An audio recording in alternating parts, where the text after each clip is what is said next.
Brodes Media.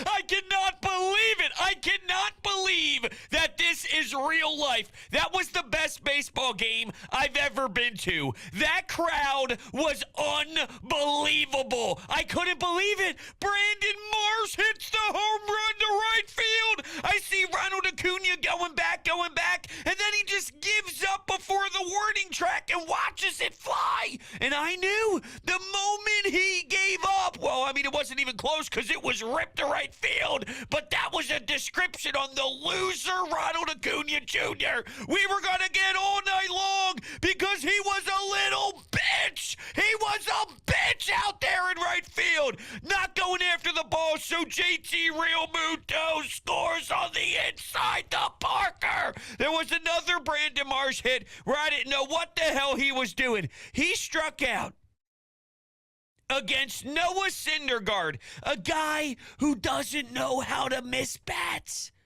Multiple times. The Phillies just played another game of domination baseball. They looked at the Braves and said, "We're not afraid of you." It wasn't even close. Like, this series was not even close. It was significantly leaning heavily towards the Phillies when it comes to better play, and that's all around the board. You saw sharper defense. Bryson Stott made a couple of great plays. Rhys Hoskins had a nice scoop this time over at first. He also made a nice glove play over there when Alvarado was on the bump and tossed it to him, so that was very massive. But, you know, let's be honest. When you see first and third early on and JT Realmuto got fooled with the nasty pitch, okay, stuff like that happens. Bryce Harper seemed to be going up there swinging for the fences. You know, come on, boys. This is when you can just take them out of their element early. You score early with the fans locked and loaded, as intense as they were, it's hard. You suffocate if you're the Braves. You drown. Because apparently, to Snitker, he has no idea what a crowd like this sounds like because he was a fool and claimed that it would be easy. Oh, yeah, hostile environment. Okay. Was that something? You think you forget that one with all the chants going at CBP? Unreal.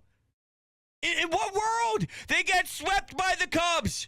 The first game of the doubleheader against the Nationals. And now we're watching Rob Thompson pop the cork bottles, pop the cork out of the bottles again for another time. JT, how many more wins? We saw an inside the park home run from your catcher. This all doesn't make any sense, but it is outrageous what we are witnessing right now. They went with Noah Syndergaard. I thought going with Noah Syndergaard was a fantastic option. What's this flying? Is that a spider on my head? I don't even know. Is that a piece of my hair? I have no idea. They go with Noah. He gives you the 3 innings. All right, a solo shot happens. But 3 innings of work, a couple strikeouts once again. I didn't know if they could miss some bats.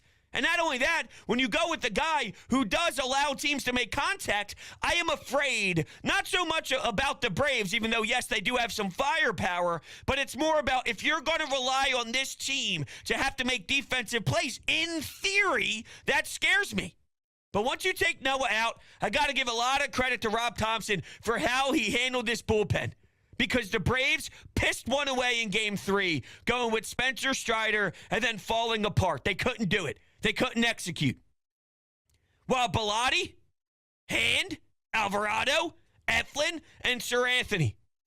Some solo shots happened, but your offense provided enough. To the point, Bryce Harper hits an opposite field homer, and it felt nonchalant. Now, it's massive knowing that Sir Anthony's coming into a game. And he did his magic, and he did his work. He even did a little sleeping celebration afterwards when he gets the final K and everybody erupts. So it did make me feel a bit better in the stands. But my point is, in what universe is Bryce Harper just hitting a nonchalant opposite field home run the other way and trotting around the bases when we're all relaxed?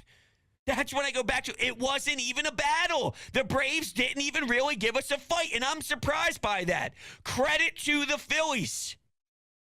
Because it's not supposed to be this easy. But they did their damn job. When they needed insurance runs, they got insurance runs. Let's go to that 6th inning. Reese with a blooper. JT Real Mucho with an infield single, beating it out with his legs. Bryce Harper goes the other way. In between shortstop and third base, a ball squeaks through. And what do you know? Here we go. Now we're getting that insurance runs. I can't believe it. I am so damn proud of this team. And I was very fascinated with not just the usage of the bullpen. Well, me and my buddy were kind of trying to play this out. All right, if you're Rob Thompson, in the 6th inning, Acuna came up with Dansby Swanson and Matt Olson. So the top of their lineup, it's a 4-2 baseball game at the time. And when it was 4-2, didn't it feel 6-2? Didn't it feel 7-2? That could be dangerous, though. Because sometimes, and we've seen this a lot throughout sports, not just baseball, but we'll keep it within conversation of what sport we're talking about, where it's 4-2, it feels like 9-2, one walk with maybe 2 outs, and a home run goes the other way. And now it's like, hold on a second. It felt as if it was in our grasp. It felt like it was ours. But unfortunately, the game is nasty, and the game can be mean. And with one swing, something crazy can happen.